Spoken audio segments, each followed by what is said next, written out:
Groupe scolaire Les Leaders, 6 au quartier Karpala de Ouagadougou. Nous sommes à une semaine de l'examen du brevet d'études du premier cycle BPC, session 2023. Dans cette classe de 3e, ce sont les dernières révisions avec le professeur de mathématiques. Une classe dans laquelle se déroule une histoire pleine d'enseignements. Au cœur de l'histoire, Rihanna, 13 ans, Ida, 14 ans, Salimatou, 15 ans et Adeline, 16 ans. 4 camarades de classe et copines d'un niveau social différent.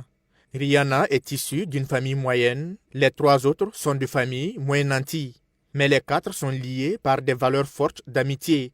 Une amitié dans laquelle la petite Rihanna porte un lourd secret, et ce, depuis le début de l'année scolaire. À la rentrée, il y a une amie qu'on est venu faire sortir de la classe. Donc, ça m'a vraiment touchée. Je me suis dit, si moi je suis assise en classe et que je peux suivre les cours, pourquoi elle ne peut pas suivre les cours? Et j'ai essayé de me renseigner. On m'a dit que son papa était décédé, sa mère n'avait pas les moyens.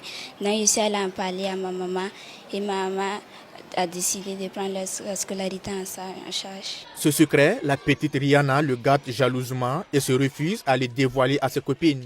Toujours ensemble en classe et dans la cour de l'établissement, c'est également ensemble que les 4 préparent leur examen de fin d'année. C'est une bonne amie et souvent elle nous donne des conseils.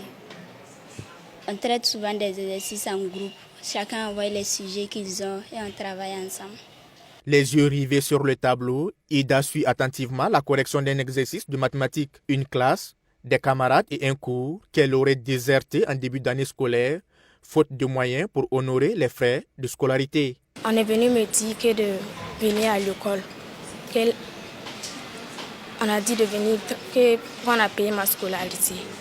Et la secrétaire a dit qu'une femme a payé ma scolarité. Mais elle a refusé de dire le nom de la femme là.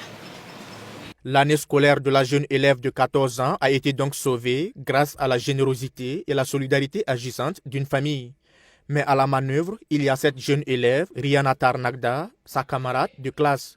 Peinée de voir son amie expulsée des cours en début d'année pour non-paiement de la scolarité, Rihanna plaide auprès de ses parents fonctionnaires d'État pour venir en aide à son amie dont l'année scolaire était hypothéquée. Si au début de la rentrée, elle ne venait pas, donc de bouche à oreille, j'ai attendu que ses parents n'avaient pas trop les moyens. Donc j'ai dit à ma maman qu'ils sont au nombre de 2 et elle a dit qu'il n'y a pas de problème, qu'elle pourra les prendre en charge. Tout comme Ida Kafando, Adeline Zondi, orpheline, a vu ses frais de scolarité honorés par la famille Tarnagda et sa voisine Salimatou Ouedraogo, elle, a bénéficié des livres d'exercice. Plus qu'une camarade de classe, Rihanna est un soutien inconditionnel pour ses amis avec qui elle partage ses moments à l'école. Ce que j'ai à dire à Rihanna Tanada aujourd'hui, c'est de la souhaiter bonne chance à l'examen et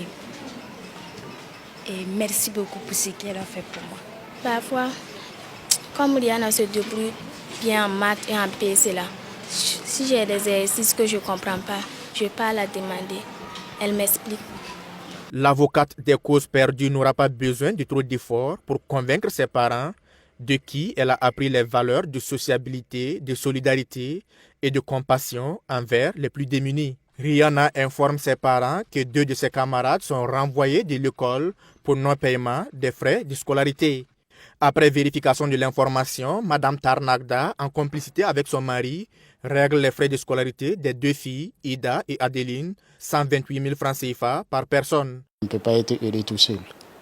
Et donc, si Dieu met à chacun de nous dans le cœur d'aider l'autre, on le fait sans arrière-pensée, sans attendre quoi que ce soit. Donc, ça fait que, bon, ça m'embête un peu, parce que bon, ce n'est pas dans mes habitudes de le faire, ou encore de parler de ce que vous faites un peu dans l'ombre. C'est la maman d'une de ses filles qui est venue pleurer à l'école, qu'elle veut connaître la dame qui a fait ça. Moi, j'ai dit que non, je ne vais pas la connaître. Donc, bon.